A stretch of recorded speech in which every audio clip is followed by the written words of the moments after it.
Todo lo que has querido escuchar en una radio está aquí. Está aquí. Noticias, música, variedades. Esto y más. Siempre. Más música.fm. A esta hora entramos en tu mundo. Radiorama. Música, entrevistas, diversión y todo lo que quieres de másmusica.fm. Radiorama.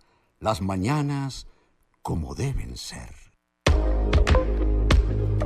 Y hemos estado durante, ya algunas semanas muy activos con el tema del Brexit, muy pendientes de lo que va a pasar, porque esto de una u otra manera nos involucra a todos, y digo a todos, no solamente a la parte de la Unión Europea, sino que eso repercute. Ahora el mundo es una aldea global y nos convoca a estar muy activos con lo que está pasando y con lo que está presentando el mundo y cómo se está proyectando el mundo.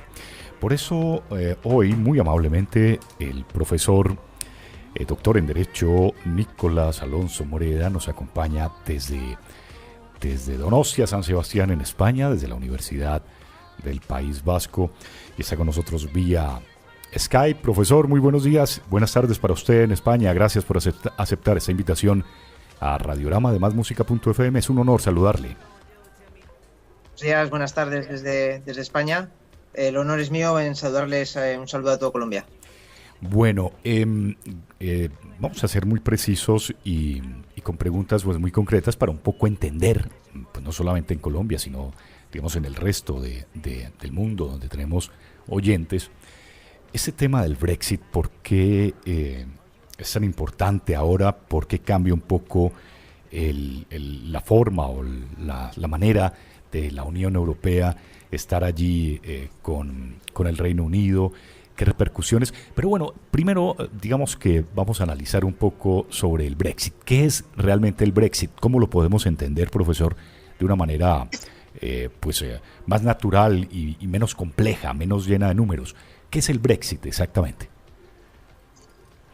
Es la activación del mecanismo que está previsto en el artículo 50 del Tratado de la Unión Europea, que no es otra cosa que la salida de un Estado miembro de la Unión Europea de la organización internacional. Es decir, la Unión Europea es una organización internacional que en estos momentos está compuesta por 28 Estados, y los Estados de manera voluntaria deciden participar en esta organización internacional, y de la misma manera, y de manera unilateral, pueden decidir dejar de participar en la misma. Con lo cual el Brexit es simplemente la activación del mecanismo previsto en los tratados para que un Estado miembro deje de ser tal Estado miembro y por lo tanto deje de pertenecer a la Unión Europea. Lo quiero entender práctico. Cualquier país de la Comunidad Europea que quiera salir de esa unión tiene que pasar por un Brexit. O sea, esto no es exclusivamente de Inglaterra y del Reino Unido, sino cualquier país. España, en el momento que quisiese salir de la Unión, ¿tendría que pasar por ese Brexit? ¿Esa es como la idea general? Sí, bueno, ese acrónimo simplemente se quiere referir a es la unión de las palabras, ¿no? De Gran Bretaña, salida en inglés, y se refiere a un procedimiento previsto en el artículo 50 que marca cuál es el camino que hay que seguir para dejar de ser Estado miembro. Cualquier Estado miembro de la Unión que desee dejar de ser Estado miembro tiene que ir por ese procedimiento. Es el mismo para todos. ¿Cuándo y cómo afecta realmente al resto de Europa la salida de Inglaterra? Digamos, un poco un modelo económico que es diferente por la moneda, obviamente, que nunca acogió el euro como moneda oficial en el Reino Unido. Pues uno diría, económicamente no sé si tanto se mueve por ese lado, pero ¿qué tanto puede afectar a la economía de la Unión Europea el tema del Reino Unido y el Brexit? Pues la verdad es que hay diferentes estudios al respecto y nadie es capaz de aventurarse a realmente valorar de una manera más o menos clara cuál va a ser el precio, cuál va a ser el coste de la salida del Reino Unido. Para Reino Unido, por un lado, y para el resto de Estados miembros de la Unión Europea, por otro. Porque salir de la Unión Europea supone quedar fuera de la Unión Aduanera y supone quedar fuera del mercado interior. Con lo cual, en principio, por ejemplo, cuando hablamos, y supone quedar fuera de la unión bancaria, con lo cual eso significa que una empresa, cuando quiera operar en el marco de la Unión Europea, ya no va a decidir por establecer su sede en Reino Unido, sino que optará por otro Estado miembro de la Unión Europea. Y muchas empresas que tienen su sede en Reino Unido, pues optarán por tener su sede en otro Estado miembro de la Unión Europea, porque es la única forma de acceder al mercado único. ¿Qué podrá pasar, profesor, con la gente, digamos, en ese caso los españoles que están trabajando, estudiando en el Reino Unido después de, bueno, además estamos hablando hipotéticamente porque el Brexit realmente no ha pasado aún. Hoy leíamos los comentarios desde el Reino Unido sobre el Parlamento que casi que le ha dado la espalda a Theresa May, y esto pues frena y pone un poco también en el limbo todo este proceso.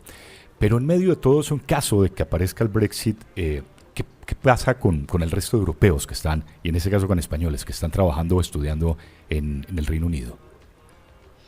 Las consecuencias son, como bien señalas, desde diferentes puntos de vista. Desde el punto de vista económico, pero también desde el punto de vista personal, de las personas, de los ciudadanos de la Unión Europea que están residiendo en Reino Unido y de los británicos que están residiendo en algún Estado miembro de la Unión Europea. En España tenemos esa situación en la que es verdad que hay muchos españoles residiendo en Reino Unido, pero hay más británicos todavía residiendo en España.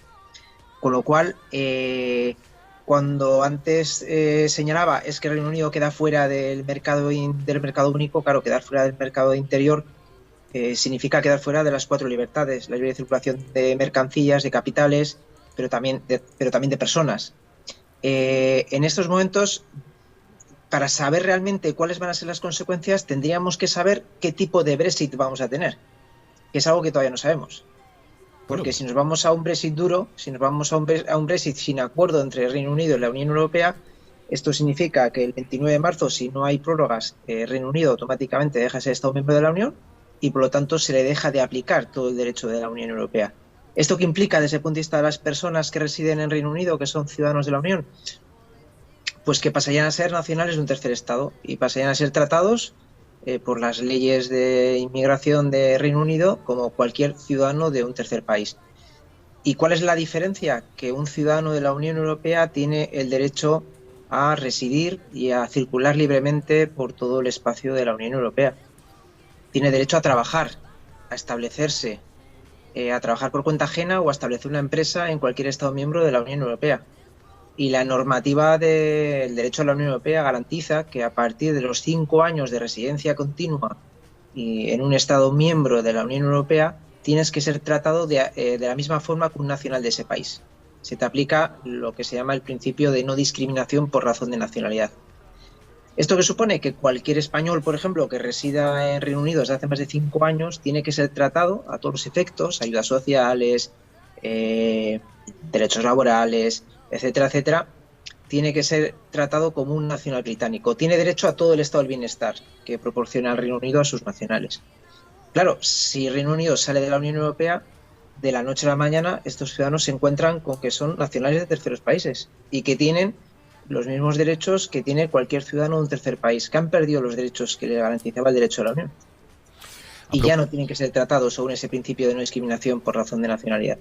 A propósito, profesor Nicolás Alonso Sí. Moreda, que está con nosotros esta mañana y esta tarde desde el País Vasco, ¿cabría algún tipo de ejercicio jurídico individual por parte de un ciudadano europeo en el caso pues de ese Brexit no de unas alternativas diferentes? Digamos, decir, bueno, yo voy a demandar sea al Reino Unido, qué sé yo, porque me han vulnerado mis derechos, porque hace 4 o 5 años establecí una empresa y me vine con todo mi capital y ahora me va a tocar salir. ¿Cabría después de ese Brexit algún tipo de ejecución jurídica de parte de alguna persona, digo, en este caso en Colombia llamamos natural, alguien que fue y montó una empresa o de una manera u otra también jurídico? ¿Podría haber algún tipo de repercusión sobre esto? Difícilmente, porque en derecho las expectativas raramente se protegen. Normalmente se protegen los derechos adquiridos, no una expectativa de derecho. Y en este caso hablamos de una expectativa de derecho. Hablamos principalmente, cuando se estaba señalando los 5 años, me refería, por ejemplo, a un trabajador por cuenta ajena, más que a una persona que se ha establecido allí con su empresa. Y es decir, en los acuerdos, en el acuerdo sí que se protege esa situación. Si tenemos Brexit con acuerdo, esa situación va a quedar protegida.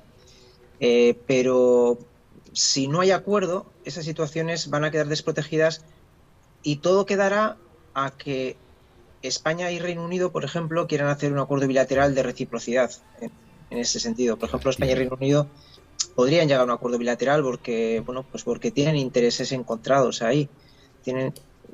Por una razón muy sencilla, por ejemplo, hay muchos británicos que están jubilados y que tienen su residencia en España. Buscan el buen clima de España. Una de las cuestiones que han valorado desde Reino Unido es que un británico jubilado que reside en España tiene un coste para el servicio de la seguridad social británico de 3.500 euros al año. Es la compensación que el Reino Unido paga por esos británicos a cambio de que esos británicos puedan usar el servicio público de salud español. Si esos británicos, tras el Brexit, pierden su posibilidad de uso del sistema público de salud español, están abocados a regresar al Reino Unido, porque ninguna aseguradora privada va a asegurar por un precio razonable a personas mayores con enfermedades en muchos casos recurrentes, con lo cual los británicos han calculado que el coste que esos mismos jubilados tendrían en el Reino Unido sería de 4.500 euros al año. Es decir, que el Reino Unido se ahorra 1.000 euros al año por cada jubilado que reside en España, solo en términos de coste de sistema sanitario. Pero es que además tendría que dimensionar en mayor medida el sistema sanitario porque no está previsto para que retornen todos esos jubilados a Reino Unido. Con lo cual, ante la aventura de un Brexit sin acuerdo, yo creo que sería viable que España y Reino Unido firmasen un acuerdo bilateral donde se intente de alguna forma proteger los derechos que ahora mismo ya disfrutan los británicos en España y los españoles en Reino Unido. Pero claro, sería un acuerdo bilateral que tendría que buscar Reino Unido con cada uno de los Estados miembros. Quizás con España sería más fácil porque, pues hay españoles residiendo en Reino Unido trabajando y hay jubilados británicos residiendo en España. Y hay intereses en buscar acuerdos en ese ámbito. Ahí me surge una inquietud, profesor, y es la siguiente, a propósito de buscar convenios con cada país. ¿Individualmente es más fácil hacerlo, teniendo en cuenta que hay una unidad europea ya muy establecida? ¿No es más fácil hacerlo directamente, digamos, todo la Unión Europea en un solo bloque? Es lo que se ha intentado y ese acuerdo ya está suscrito. Es decir, el gobierno británico y la Unión Europea sí han llegado a un acuerdo de cómo materializar este Brexit. El problema es que el Parlamento británico no está siendo capaz de aprobar ese acuerdo que el gobierno británico ha negociado con la Unión Europea. La Unión Europea entiende que ese es el acuerdo, que ese es el mejor acuerdo que desde la Unión Europea se puede ofrecer. El Parlamento británico pues entiende que no es el mejor acuerdo y hay esa discrepancia entre el gobierno británico y el Parlamento británico es lo que está generando esta situación de incertidumbre, con diferentes escenarios y donde todavía no sabemos por qué escenario se va a decantar. Y los escenarios son varios y son posibles. Finalmente, a propósito de que haya varios escenarios, digamos que uno podría ser el irnos hasta el 30 de junio como digamos que un espacio más amplio para que se pueda discutir. Pero aparte de esto, aparte del Brexit, ¿no se vislumbra otra salida diferente? ¿Podría, por ejemplo, volver a convocar a los ciudadanos ingleses a una nueva ejecución de votaciones o de consultas para dar marcha atrás y no salir de la unidad europea? ¿Esto sería posible también o no podría ya, digamos, que verse muy cercano? Es posible, es perfectamente posible.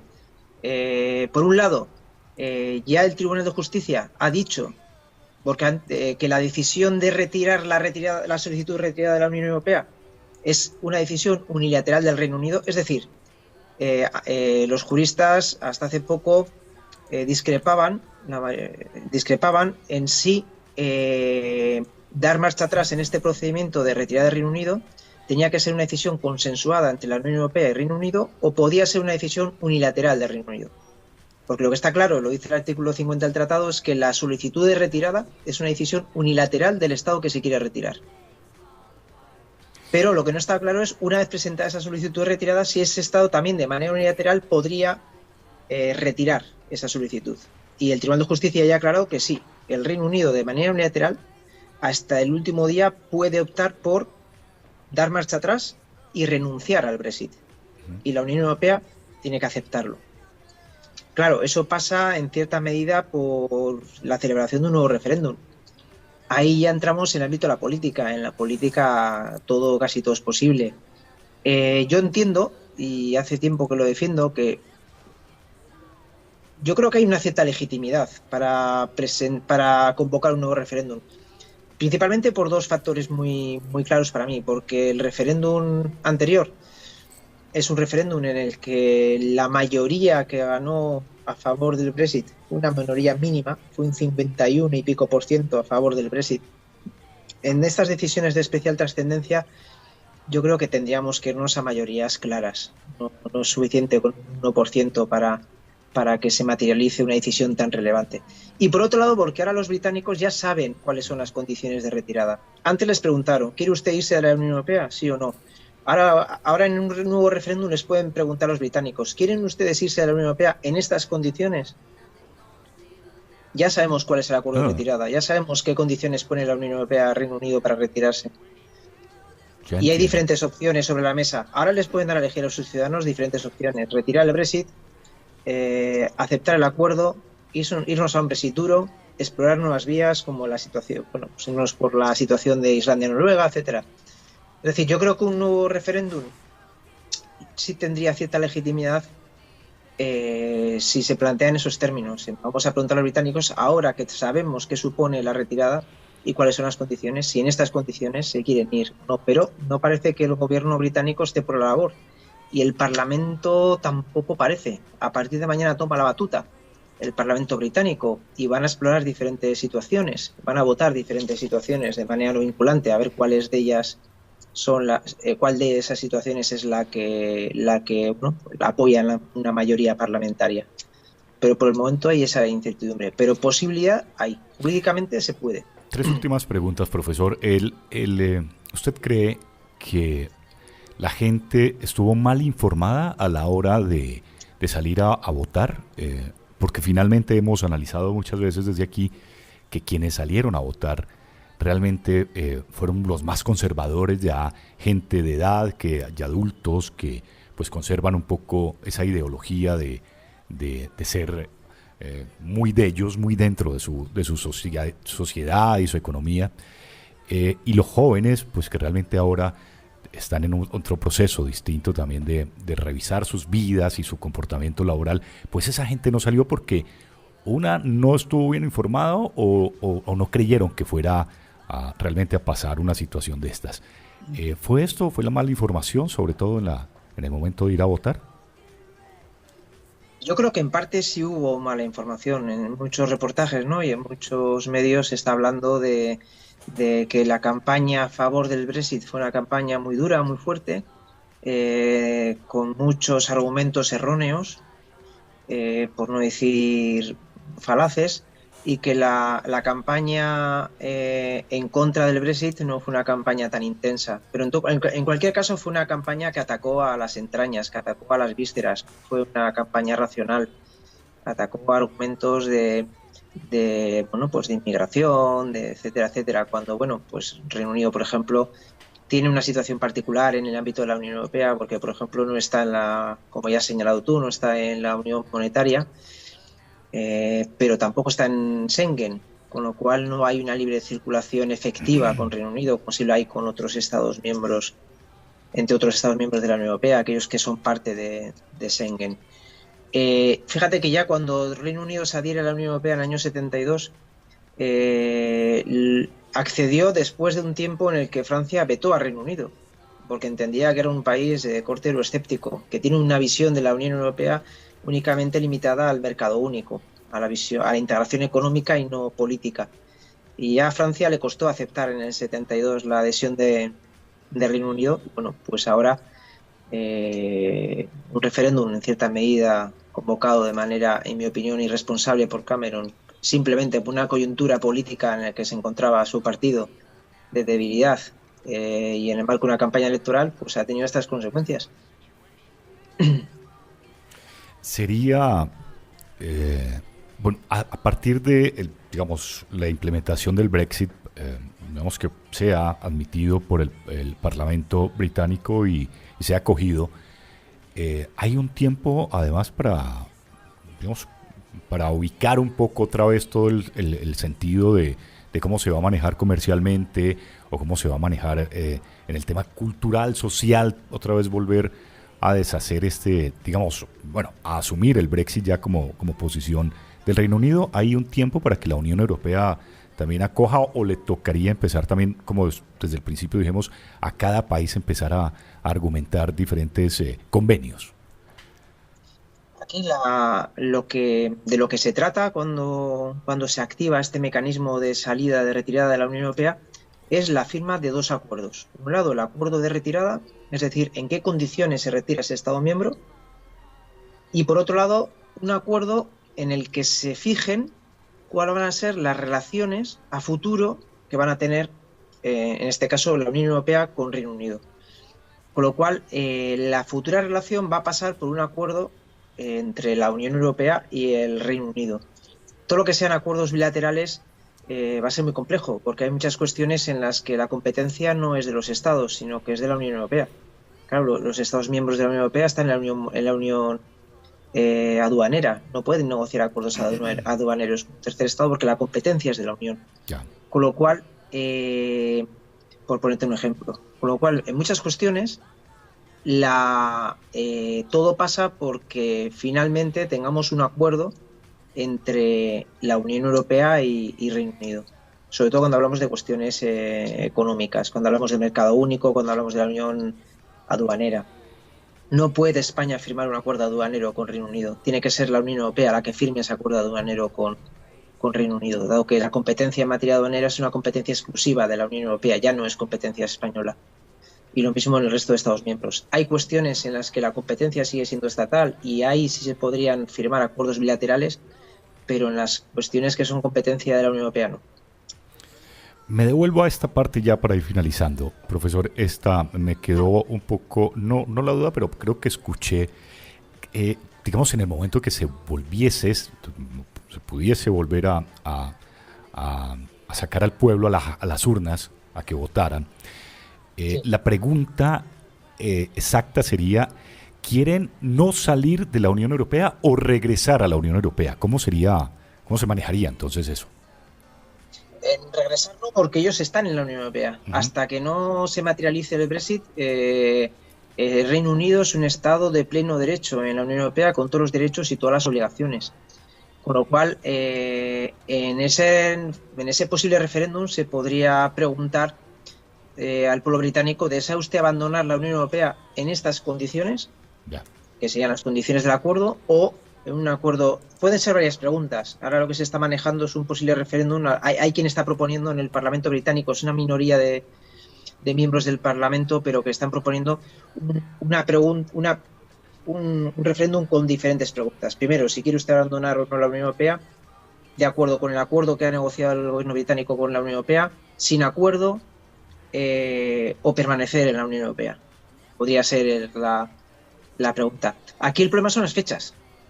Las fechas, porque la Unión Europea ha dejado claro que el 29 de marzo es cuando termina el plazo de los 2 años para que se llegue a un acuerdo, que están dispuestos a ampliar ese plazo, porque si las partes están de acuerdo se puede ampliar ese plazo por el tiempo que consideren oportuno, pero la Unión Europea ya ha señalado que si no se acepta el acuerdo de retirada, como máximo van a ampliar hasta el 12 de abril para que se materialice el Brexit duro. Que si se aprueba el acuerdo de retirada, les van a dar de plazo hasta el 22 de mayo para que a nivel de derecho interno pues procedan a activar los procedimientos legislativos necesarios para que entre en vigor ese acuerdo. Y que si quieren aplazar el plazo más allá del 22 de mayo, tienen que participar en las elecciones al Parlamento Europeo. Es que el 26 de mayo tenemos elecciones al Parlamento Europeo. Claro, y lo que la Unión Europea quiere es que antes de esa fecha, antes del 22 de mayo, tengamos claro si Reino Unido va a continuar o no, para que participe en esas elecciones al Parlamento Europeo o no, para que los británicos puedan elegir eurodiputados o no. Esa es una fecha que marca mucho el recorrido futuro que nos queda, con lo cual mañana empiezan a negociar en el Parlamento nuevo y tienen que apremiar. Los plazos ya son muy cortos los que nos quedan. Vale la pena ya para finalizar decir que, bueno, esta es una nota sobre salidas hipotéticas, porque realmente no se ha definido nada, pero sobre una de esas salidas hipotéticas de regresar otra vez a que la gente salga y vote, ¿quién le garantiza entonces los derechos al 51% bien o mal informados que salieron y votaron, pues de que se les respete ese voto? Ya terminaría, digamos, que ese derecho de haber ganado ese referéndum en ese tiempo. Es la eterna pregunta, ¿no? Esto es más una pregunta de política que jurídica. Es decir, ¿jurídicamente se puede convocar otro referéndum? Sí, las veces que quieras, mientras respete los procedimientos que la legislación interna británica establece al respecto, no hay ningún problema. Ahora, ¿con qué legitimidad política convocas un referéndum simplemente porque a la clase política y a la clase, a los poderes económicos británicos no les gustó el resultado del referéndum? Ese es el problema. ¿Qué legitimidad política tienes para convocar un segundo referéndum simplemente porque el resultado del primero no te ha gustado o está generando los problemas que está generando? Por eso te decía, yo creo que la legitimidad política para convocar un segundo referéndum está en el hecho de que cuando se convocó el primero no se sabía cuál iba a ser el acuerdo de retirada. Y ahora sí, hay un acuerdo de retirada firmado por el gobierno británico. Que falta que lo apruebe el Parlamento británico y no están pudiendo. Y quizás el pueblo británico ahora sí se le podría pedir una segunda vez que se manifieste ya sabiendo cuáles son las consecuencias de la retirada.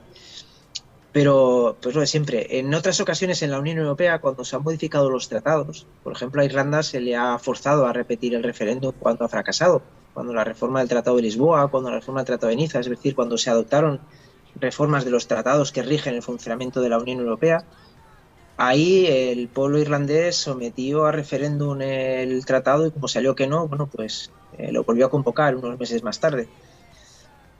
Es una cuestión política, de legitimidad política. Yo creo que por ahí se podría enfocar. Por ahí podría ser. Pero evidentemente y además no puedes estar constantemente convocando referéndum simplemente porque el resultado pues no, claro.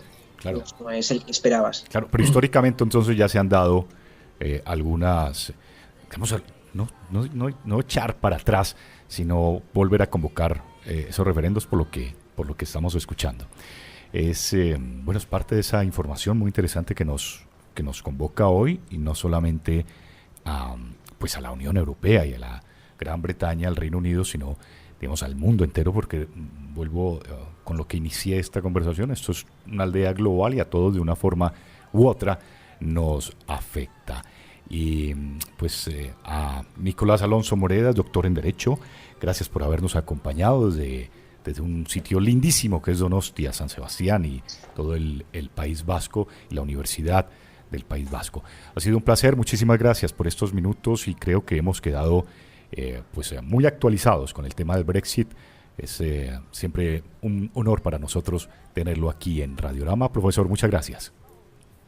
Muchas gracias a usted, Federico, y un saludo muy grande para Colombia, que es un país que me encanta y me alegra que tengan interés por este tipo de problemáticas que, como bien señalas, son importantes y todavía no sabemos valorar realmente qué consecuencias van a tener. Un saludo enorme para Colombia. Muchas gracias al profesor Nicolás. Ha estado con nosotros desde el País Vasco contándonos un poco el tema del Brexit, visto desde allí, visto por los expertos también. Nothing Breaks Like Your Heart, la música con la que iniciamos esta mañana Radiorama y continúa también en la tarde en Europa. Mark Ronson y Miley Cyrus.